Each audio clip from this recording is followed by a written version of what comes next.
Well, hello, Janine, and hello, everybody. Hi, Katherine. Welcome. Yeah, we're really, really excited to meet everybody and to kind of announce an idea that we had that we wanted to bring to the world. Now, Janine is amazing. She's been an animal communicator for many years, and now she's an astrologer as well. Mm. And I'm an astrologer for about 60 years and a clinical psychologist by background. And of course, we're both animal lovers. Mm. So we had this idea, and because we really didn't see much happening with astrology and animals, we wanted to share the interest and importance and I think the relevance of including our animal friends more in our astrology work. You know. And in the coming weeks, we'll do more podcasts and get more into detail and go into charts and so forth. But we started a Facebook page called Animal Stars. Janine is great with names. She came up with that name, and I love it. Animal Stars. Thank you. Which is it just says it all, right? And people will often say, "Well, how can you do a chart of a dog?" Let's say a lot of times you don't know what time they're born, but we don't always know when people are born either, do we? So we have the whole art of rectification for that, don't we?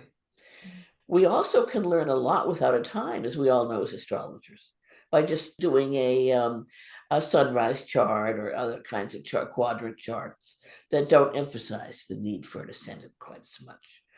And of course, a third thing we do as astrologers a lot of times is relationship comparison charts. Mm. And when we do that, we really don't particularly need their time. We can put them on the middle or the outer ring. So there's a lot of things you can do here. Also, charts for uh, significant times. I think one of the most significant times, and I bet you do too, Janine, is when we meet, when the Mm. animal and the person meet, Mm. right? Yeah, and a Right. lot of times people, if they've been to a shelter and the animal has come to the shelter with no information, then they don't have the date of birth. So I've been using the day of arrival into the family, the day that the animal moves in with the family, as a starting point to look at the chart. And I've found that's actually quite profound. And I did it with my cat who's been with me 13 years. I remembered the day and the time that she came to us, and her moon is exactly on my sun. So I've seen this work with myself and with other clients. So you don't, if you don't have the animal's date of birth, there are other ways to sort of get a feel of the relationship. Yeah. Yeah. Yeah. And it's wonderful. I mean, we've both seen it work, Mm. and the old saying, the proof is in the pudding. Yeah. Right? Absolutely. You know, Yeah. something that Janine and I were chatting about is, the history of psychology with reference to animals is not good on many levels. You know, I'm a psychologist. I'm kind of embarrassed. But if we think about Freud, bless his heart, he did so many wonderful things. But he was a creature of his time and his culture. And at that time, they thought that animals and babies, by the way, had no intrapsychic life. They were kind of like little mechanical dolls. You put food in and they poop it out, and that's about it. There's not much going on in there. We know, of course, that that's not true now. Mm. We know that that's not true of babies. And we know it's not true of animals, but, you know, our culture needs to kind of catch up with that a little bit more. And I think what we're doing will kind of help that along, Mm. will help make a bridge in our relationship with animals. Uh, I like to say my dog. I call it dogs and their people. It's kind of like he's way ahead of me. Mm. Yeah. If we go back to Freud, in the early days with Freud, of course there weren't too many female doctors. And one of the early attachment theorists and one of the early psychoanalysts was Melanie Klein. And Melanie Klein had to fight to study infants because she believed that they had an intrapsychic life.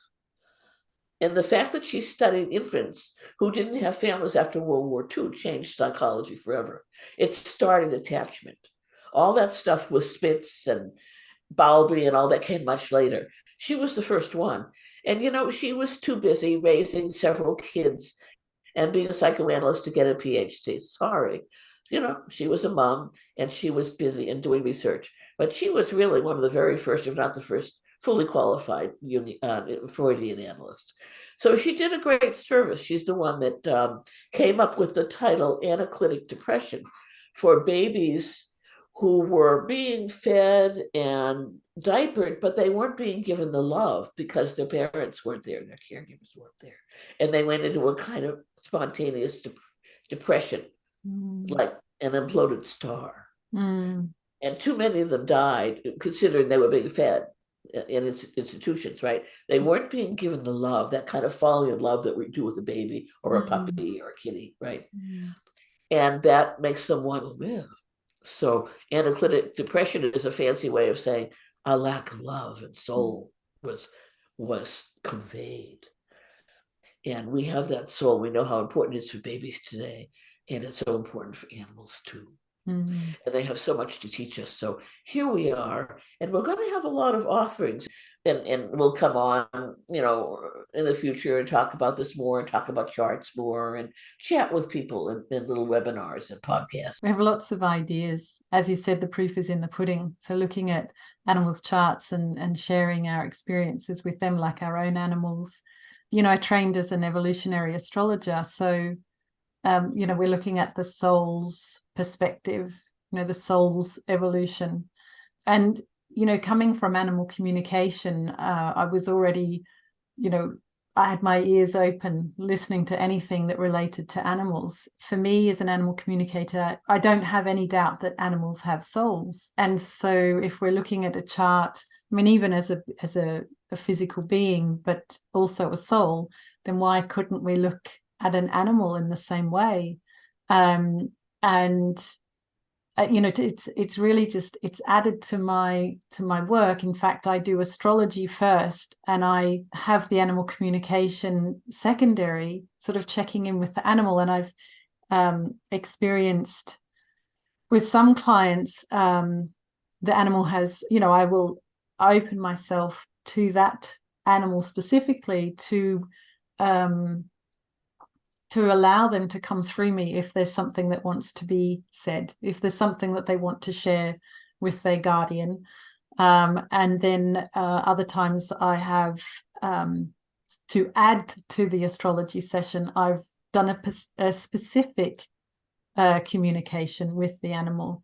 I find every case is different, but I'm loving the feel of the connection between the two, and how it's, each side is developing and confirming what, each side is saying. So sharing stories and sharing experiences around that. I think it's something a lot of people these days, I've noticed, they love animals, but they don't know how to connect, or they don't know what's available. They don't know what they can do, I think. And bringing the chart together, helping people understand their relationship with their animals, how they work together, the challenges that they're experiencing. And, it helps them build a bond with their animal to understand them. And what I've found is usually everything that's in the chart,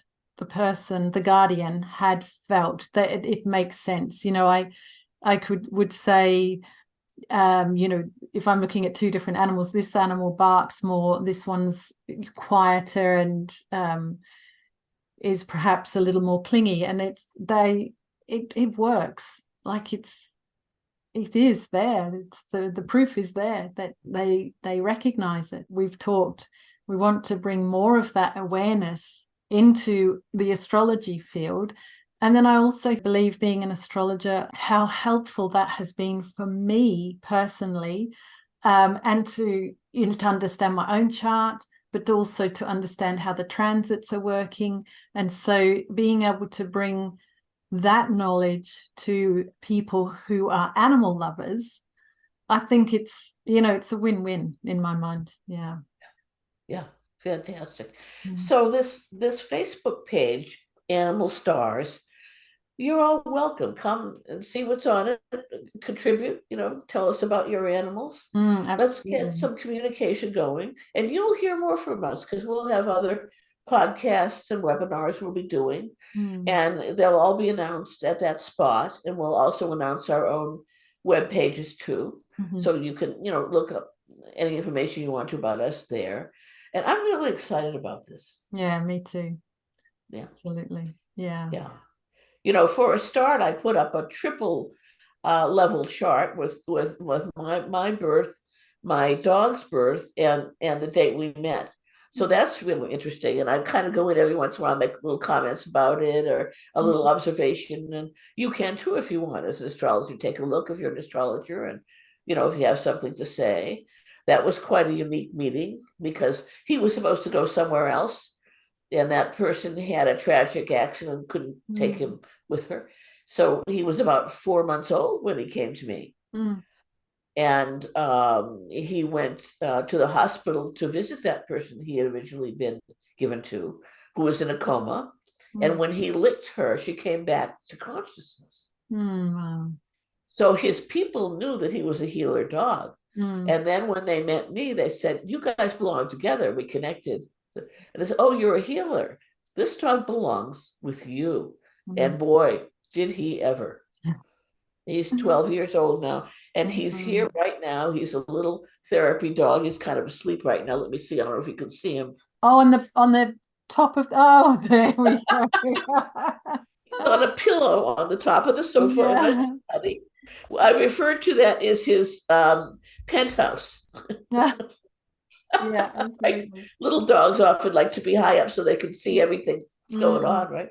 Yeah. Yeah, so his name is Tinkerbell, a very gentle little guy, Yeah. and a very much a healer and involved in my work. And Mm. he's taught me so much about how dogs think in thought forms and thought messages and Mm. send thoughts and thought shapes. My first experience of animal communication was at a workshop with Winterworth, my animal communication teacher.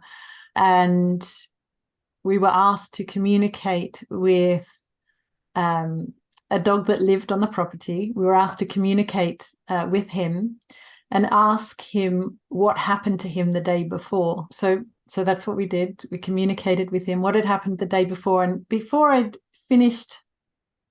Winter had finished asking the questions, I got a flash of yellow and black.